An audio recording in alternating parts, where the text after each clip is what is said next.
నెల్లూరు జనసేన నేతలకు అధినేత పవన్ కళ్యాణ్ జిల్లాలో పార్టీ అసమానతలపై గబ్బర్ సింగ్ సినిమాలోని పోలీస్ స్టేషన్ సీన్ శైలిలో వీరమాస్లో క్లాస్ పీకిన వైనం తెలిసిందే.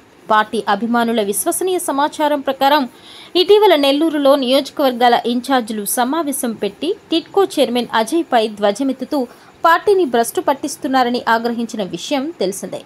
ఈ మేరకు నియోజకవర్గాల ఇన్ఛార్జీలతో పవన్ కళ్యాణ్ భేటీ ఏర్పాటు చేయడంతో ఎన్నాళ్లకో అరుదైన అవకాశం లభించింది అని ఇన్ఛార్జీలు పొలోమంటూ విపరీతమైన ఆనందంతో భేటీకి హాజరయ్యారు. ఆ భేటీలో పవన్ కళ్యాణ్ ఆదిలోనే నెల్లూరు సమావేశంపై చిర్రుబుర్రులాడడంతో ఇన్ఛార్జీలందరూ ఒక్కసారిగా తమ ఆనందాన్ని కోల్పోయారు. ఏం మాట్లాడితే ఏమవుతుందో అని మౌన ముద్రలోకి వెళ్ళిపోయారు.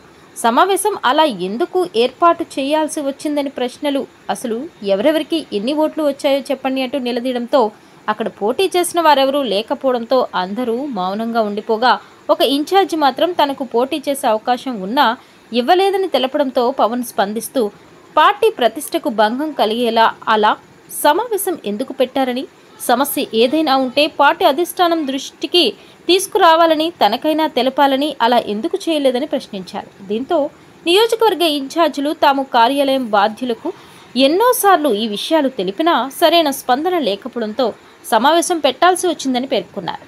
కార్యాలయంలో బాధ్యులకు ఎవరికి తెలిపారు అంటూ ప్రశ్నిస్తూ వారిని పిలిపించి ఈ సమస్య తన దృష్టికి తేలేదేమని కోరడంతో బాధ్యులు ఇరువురు ఫిర్యాదులు ఇస్తున్నారని, ఏ విషయం చెప్పాలో ఏది చెప్పకూడదో తెలియక సందిగ్ధంలో ఉండిపోయామని అనడంతో పవన్ తన ఆగ్రహాన్ని కొద్దిసేపు మౌనంతో సర్దుకుని జిల్లాలో పార్టీ సమస్యలపై, పార్టీ మనుగడపై ప్రసంగిస్తుండగా నియోజకవర్గ ఇన్ఛార్జీలకు ప్రత్యర్థి వర్గమైన వారు లోపలికి రావడంతో పవన్ వారిని ఎందుకు వచ్చారు అంటూ సీరియస్ అయినట్లు సమాచారం. తను పిలిచినప్పుడు రావాలని చెప్పడంతో వారు అక్కడి నుండి నిష్క్రమించిన అనంతరం నియోజకవర్గ ఇన్ఛార్జి నుంచి జిల్లాలో జరుగుతున్న సంఘటనలను ఆయన కోరగా అందరూ తమకు లభించిన అవకాశాన్ని సద్వినియోగం చేసుకుంటూ పూసగుచ్చినట్లు చెప్పారు. చివరికి పవన్ కొన్ని విషయాలు ఉదాహరిస్తూ ఇది మీకు తెలుసా అని ప్రశ్నించడంతో నియోజకవర్గ ఇన్ఛార్జీలు నిర్ఘాంతపోయారు. జిల్లాలో ఎవరు ఏం చేస్తున్నది, పార్టీని ఎవరు పటిష్టం చేస్తున్నది అంతా తనకు తెలుసని ఒక నేత అవినీతి విషయాన్ని చెప్పడంతో ఇన్ఛార్జీలు బిత్తరపోయారు.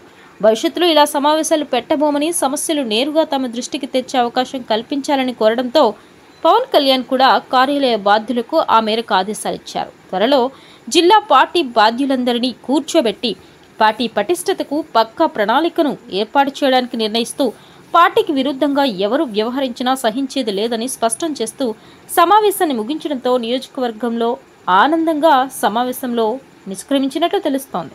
త్వరలో జిల్లా జనసేనలో భారీ మార్పులు చేర్పులతో కొత్త కళ్లలతో గ్లాసు ప్రజాక్షేత్రంలో కనబడే అవకాశం ఉందని అభిమానులు భావిస్తున్నారు.